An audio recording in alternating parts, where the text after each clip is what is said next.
दंता आक्रमण में जड़े महिला मृत अन्य जड़े महिला गुरुतर।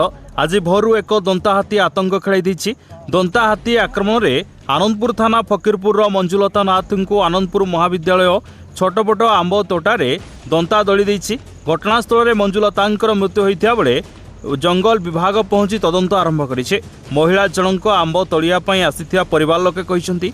अन्य जणे महिला आहत होई डाक्तरखाना भर्ती होइसंती। संपृक्त दंता हाथीटी निकटस्थ बाउंसगड़ जंगल में थिबा जंगल विभाग कहिछि। अन्य पक्षरे अनुगुल सही नरहंता दंता बोली स्थानीय लोके अभियोग करिसंती। तुरंत मृतक एवं गुरुतरंकु अनुकंपा राशि जगाई देबा पई स्थानीय काउंसिलर दाबी करिसंती। समय गोटे दंता हाथी आमर जो पाख जमी मान को पशि आसर आमर गाँव बहुत लोक आंब तोलिया को आसी तेणु से आंब तोलिया भितर आमर 2 जन महिला को आक्रमण करछि। जड़े महिला गुरुतर होगी से कटक मेडिकल को ट्रिटमेंट होगा जाइए। तेणु आउ जन महिला देखुं आपण मैंने मृत होगी पड़ी मुंडटा को संपूर्ण दली देछि।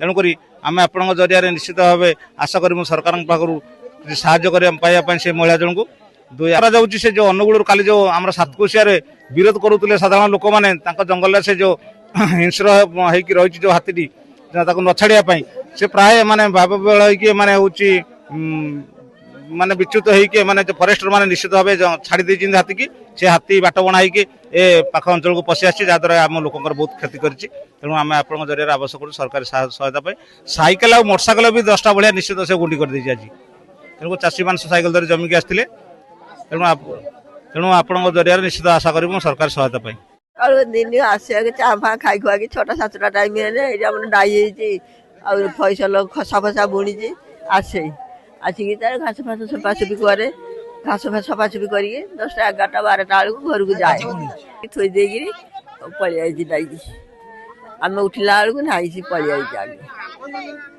कुमारी तुम बो गाले सी तुम जन से उठी बस गई पुओ को डाकिनी सारू को बाबा टी आन देखा कहला तुम जन देखा देख चिन्ह तुम बो ना आउ किए से आनला जमी देखनी मो बो हाथी दली देजी हाथी दली देजी बो कई आसी ना। हाँ आमर ये पाख जंगल रु राति रे गोटे हाथी पलि आसला ये आंब तोटा को एवं सी गोटे आम महिला लोक को मारी देछि। तांको नाम मंजुलता नाथ एवं आम तार बर्तमान अनुकंपार अप्लाई करछु एवं सरकार तरफ जहाँ भी तार अच्छी से दिया।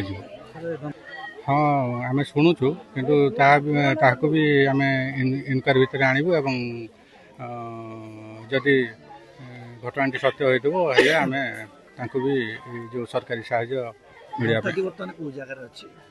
बर्तमान दंताटी आमर बाउंसगड़ जंगल निकट अच्छी एवं ताकू आमर स्टाफ सब ता चारिपटे अच्छा जगिक अच्छा। बर्तमान पर्यंत मोर पाखे जहाँ खबर से हाथी ये हाथी नुह से हाथी बारिपदा पाखे आमर हाथी ट्रिटमेंट सेंटर से पाखे अच्छी मो पाखे। केन्दुझर आनंदपुर विकास विश्वाण रिपोर्ट पवित्र जड़ेसा। जदि आम भिडियोटी आपंक भल लगिला तेबे लाइक शेयर सब्सक्राइब फॉलो करने भूलु नहीं। नमस्कार।